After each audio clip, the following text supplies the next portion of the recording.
आज पंडित दीनदयाल उपाध्याय स्मृति स्वास्थ्य विज्ञान एवं आयुष विश्वविद्यालय तथा छत्तीसगढ़ आदिवासी स्थानीय स्वास्थ्य परंपरा एवं औषधि पादप बोर्ड के संयुक्त तत्वाधान में आयोजित इस एक दिवसीय कार्यशाला में हम सभी लोगों का सौभाग्य है कि हमारे बीच छत्तीसगढ़ प्रदेश के पूर्व गृह मंत्री और वर्तमान में छत्तीसगढ़ राज्य वन विकास निगम के चेयरमैन आदरणीय रामसेवक पैकरा जी हमारे बीच उपस्थित हैं। जोरदार ताली बजाकर उनका स्वागत करें, उनका अभिनंदन करें। आज इस अवसर पर हमारे बीच कुलपति डॉक्टर पी.के. पात्रा जी उपस्थित हैं। हमारे पादप बोर्ड के सीओ जयेश राव जी उपस्थित हैं। कुल सचिव डॉक्टर दिनेश सिन्हा जी उपस्थित हैं। आयुर्वेदिक महाविद्यालय रायपुर के हमारे प्राचार्य जी.आर. चतुर्वेदी जी हमारे बीच उपस्थित हैं। डोमार सिंधु जी, रामलाल लहरे जी हमारे बीच उपस्थित हैं तथा आज जिस विषय पर यह कार्यशाला आयोजित है, आयुर्वेद के जनक भगवान धन्वंतरी और चरक सुश्रुत को मानने वाले हमारे वैद्यराज यहाँ उपस्थित हैं। जानकी प्रसाद कुलस्त जी, निर्मल अवस्थी जी, कन्हैयालाल साहू जी, सोमरू नायक जी, दशरथ नेताम जी और आप सभी वैद्यराज यहाँ पर उपस्थित हैं। वास्तव में छत्तीसगढ़ की ये जो आदिवासी स्वास्थ्य परंपराएं हैं, ये हमारे समाज की आत्मा है और उनका प्रकृति से जुड़ी हुई जीवन शैली ये भी एक हमारा अनमोल हिस्सा है। कोरोना के समय में हम सभी लोगों को इसकी अनुभूति हुई। कोरोना जब आया 2020-21 के दौर में, तो एलोपैथिक दवाइयां तो चल ही रही थी, लेकिन आप लोगों ने देखा होगा कि उस दौर में ऐसा कोई घर मेरे ख्याल से छूटा नहीं होगा जिनके यहां काढ़ा नहीं बनता रहा होगा। बनता था कि नहीं काढ़ा? जिनके यहाँ गिलोय का उपयोग नहीं होता रहा होगा, ऐसा कोई घर था क्या?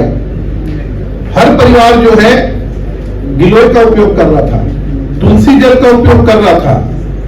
मतलब जो हमारी पारंपरिक चीजें थी उसका उपयोग वो लोग कर रहे थे। और हमारी ये परंपराएं क्या है? यही तो हमारी आदिवासी स्थानीय परंपराएं हैं, जहां एसी कूलर का कोई स्थान नहीं है, जहां एलोपैथिक दवाइयों का कोई स्थान नहीं है। प्रकृति से जो प्रदत्त चीजें हैं उनका हम उपयोग करते हैं, उन्हीं के सानिध्य में रहते हैं, उन्हीं का उपभोग करते हैं, उसी का उपयोग करते हैं। और कोरोना में हम सभी लोगों ने बहुत अच्छे से उसकी अनुभूति किया। मेरी ये सोच है कि इस ज्ञान को केवल अतीत की विरासत समझ के केवल पढ़ाई लिखाई तक सीमित न रखें। इसको वर्तमान में स्वास्थ्य के साथ जोड़ें, पर्यावरण के साथ जोड़ें और उसके साथ ही साथ अपनी आजीविका के साथ भी जोड़ें, क्योंकि ये बहुत बृहद भंडार हमारे इस हिंदुस्तान में और खासकर इस छत्तीसगढ़ में इसका बृहद भंडार है। और इसी बृहद भंडार को ध्यान में रखते हुए अभी राव साहब बता रहे थे कि कैसे देश के हमारे प्रधानमंत्री माननीय नरेंद्र मोदी जी ने एक सुदूर वनांचल नारायणपुर में जो वैद्यराज हैं, जो इलाज करते थे, कैंसर का इलाज करते थे, छोटे डूंगर जैसे दुर्गम क्षेत्र में, आज भी छोटे डूंगर में यदि आपको जाना होगा तो आप आसानी से नहीं पहुंच पाएंगे। बिहार नक्सली का क्षेत्र, और उसके बाद भी वो इस परंपरा का पालन करते हुए हजारों लोगों को बीमारियों से उन्होंने निजात दिलाया। और ऐसे व्यक्ति को हमारे देश के प्रधानमंत्री माननीय नरेंद्र मोदी जी ने पहचाना और उनको पद्मश्री के रूप में सम्मानित किया। केवल वैद्यराज मांझी जी वो सम्मानित नहीं हुए। मेरा मानना है कि उसके माध्यम से आप जैसे जो वैद्यराज लोग हैं, आप लोगों की जो विधा है वो विधा सम्मानित हुई। और इसलिए मैं अक्सर कहता हूं कि ये परंपरा आदिवासी समाज की पहचान बनी रहे और नई पीढ़ी भी इस पर गर्व करे ऐसा काम आप सभी लोगों को करना चाहिए। हमारे प्रदेश के मुखिया माननीय विष्णुदेव साय जी की भी ये सोच है कि हमारे इस बोर्ड के माध्यम से इस पारंपरिक औषधि ज्ञान को हम सब लोग सहेजें और उसका वैज्ञानिक तरीके से दस्तावेजीकरण करें और उसको और प्रामाणिकता कैसे प्रदान करें, इस पर हम सब विचार करें। ये माननीय मुख्यमंत्री जी का स्पष्ट सोच है और उन्होंने पिछली बार जब हमारी मुलाकात हुई तो उन्होंने हमको कहा था, उनका यह भी कहना था कि गांव-गांव में व्यक्ति, हर गांव में औषधि पौधे हैं, लेकिन आज उन औषधि पौधों को पहचानने वाला कोई नहीं है। तो ऐसा कोई स्कीम हो सकता है क्या, ऐसी कोई योजना हो सकती है क्या, जिसमें हम गांव-गांव में 12वीं के बच्चों को, 11वीं के बच्चों को जो बॉटनी जूलॉजी पढ़ते हैं, उनको उन औषधि पौधों की पहचान के बारे में, उनके संरक्षण के बारे में बताएं, ताकि वो अपने उस ग्रामीण क्षेत्रों में लोगों को जागरूक करें। ये तो आजकल होता यह है कि हम सब लोग वनांचल के लोग हैं, बहुत सारे मैं देख रहा हूं, बहुत सारे लोग वनांचल के लोग हैं। वनांचल में हम लोगों ने देखा है कि जिस समय महुआ का फल आता है, मार्च अप्रैल का महीना, फरवरी मार्च का महीना, तो जब महुआ बिनने सब लोग जाते हैं तो जानवर ना आ जाए, भालू ना आ जाए, तेंदुआ ना आ जाए करके महुआ पेड़ के आजू बाजू में आग लगाते हैं। क्यों नेताल जी, लगाते हैं कि नहीं? तो आग लगाने से क्या होता है, जो औषधि पौधे हैं वो समाप्त हो जाते हैं और उनको जानकारी भी नहीं है कि कौन सा पौधा है।